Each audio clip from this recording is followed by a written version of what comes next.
Hello friends, family, and internet strangers, Stephanie here, and this week's video is all about soup. This is part of the Falling for Soup collab hosted by Kat over at Southern Farm and Kitchen. I will have her channel linked down below in the description box, as well as a link to the playlist with all of the other amazing soup videos. You're not going to want to miss any of them, but let's get right into it. I've got two soups for you in this video. First up is a potato corn kielbasa type soup, and this was delicious. I had never made something like this before. I've made a corn chowder before, but I have never made soup with kielbasa in it. I got the inspiration for this from Valerie over at Life with Valerie Rose. She had something similar to this. I kind of jumped off of her recipe in terms of seasonings, but other than that, most of the components are the same. So I saw something similar to this in one of her What's for Dinner videos. I will have her channel and that video linked down below, so y'all can check out that one. But the main difference that I did was just how I seasoned this. I did take her advice of browning the kielbasa first. You don't have to do this, but it does make it nice and a little bit more textured when you are eating it, so it gives it a little bit more flavor in that kielbasa. I have an Instant Pot that has the slow cook function, so that is what I'm using for this.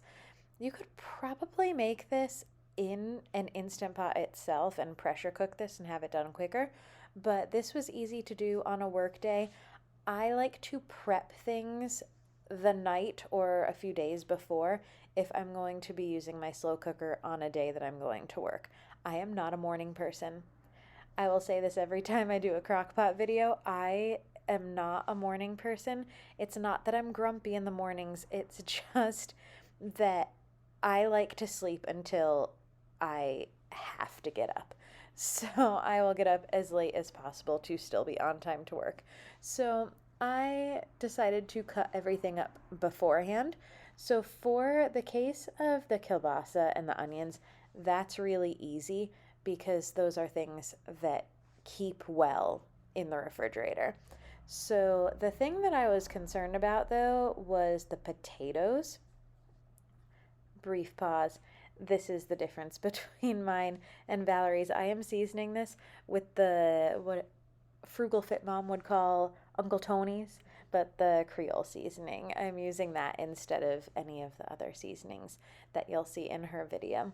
And so back to my potatoes. I was concerned about the potatoes. So they don't necessarily keep well if you dice them up but don't cook them. But if you put them in cold water, they will last fine overnight. So I just peeled and diced my potatoes the night before. I put them in a bowl of cold water with a lid on it, and I had no problem just dumping out the water the next morning when I was going to be doing this, and then just dumping them right in there. So once I've got a nice brown on my kielbasa and my onions a little bit, I add in my potatoes, the Uncle Tony's, and I did not measure my seasoning. I just kind of seasoned until it looked good, and then when I got home from work, I tasted it to see if it needed more.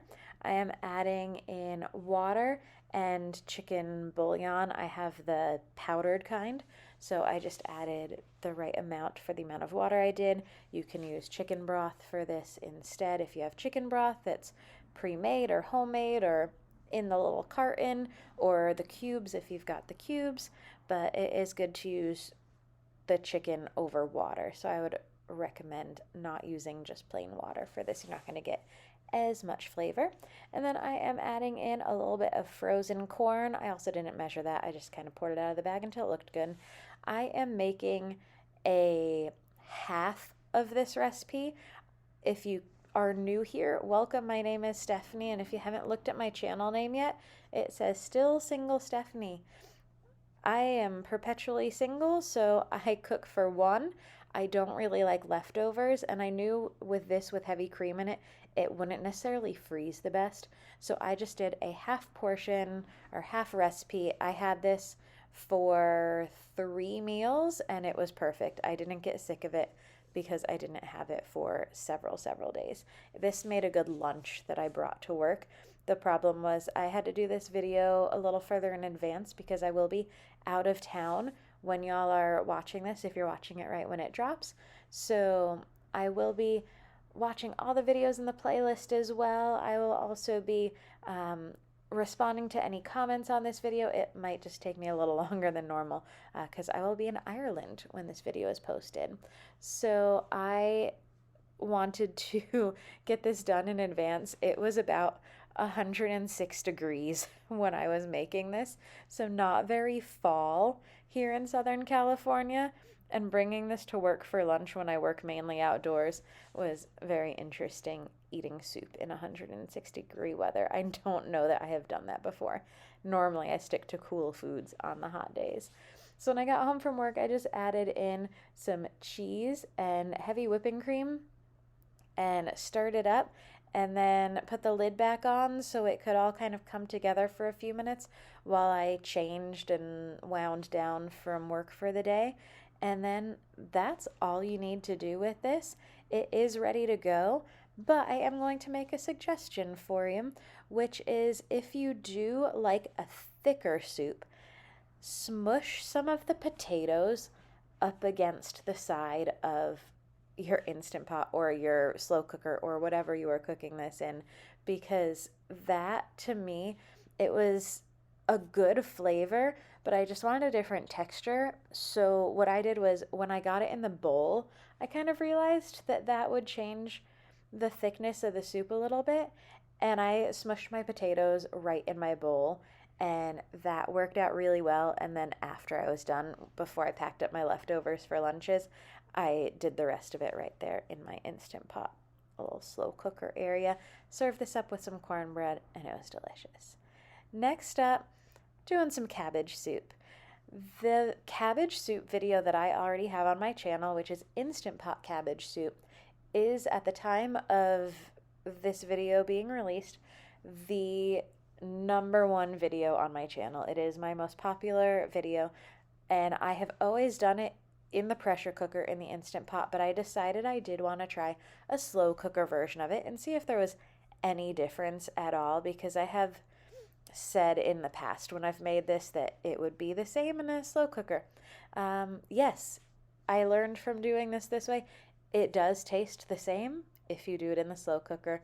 So if you do not have an Instant Pot and you've been wanting to try my Instant Pot cabbage soup, this is going to be the way to do it. So I did not saute anything for this. Normally I do when I do it in the Instant Pot, but this was very dump and go. I dumped in onions, carrots, celery, a can of undrained diced tomatoes. I've got minced ginger. You could also use ground ginger. You would just use a smaller amount. I've got garlic. You could use fresh garlic, but I have the little squeeze bottles. I am adding in my cabbage. I did some salt, pepper, and turmeric are the main seasonings I use in this, with a little dash of cayenne in there. And then I've got my cabbage going in on top, and I add spinach a little bit on top of that. This one I did on a day when I was home. I wasn't supposed to be. I had everything prepped in advance because I was supposed to be doing this on a day that I went to work, but I recently got my second booster, and I am very grateful for boosters and technology and science, but those boosters take me out. So I had a sick day from work because this was literally the only time I got off the couch in the entire day, was to make my soup to have for dinner that night, and also to take a nap. I got off the couch to go to the bed for a nap. So recommend getting that if you haven't yet, but Tylenol is your friend, or ibuprofen in my case was my friend, and Gatorade. Those are my recommendations. And this soup, I had it on pretty much all day. I did this low for 8 hours, and it tasted just like it does when I do it in the pressure cooker.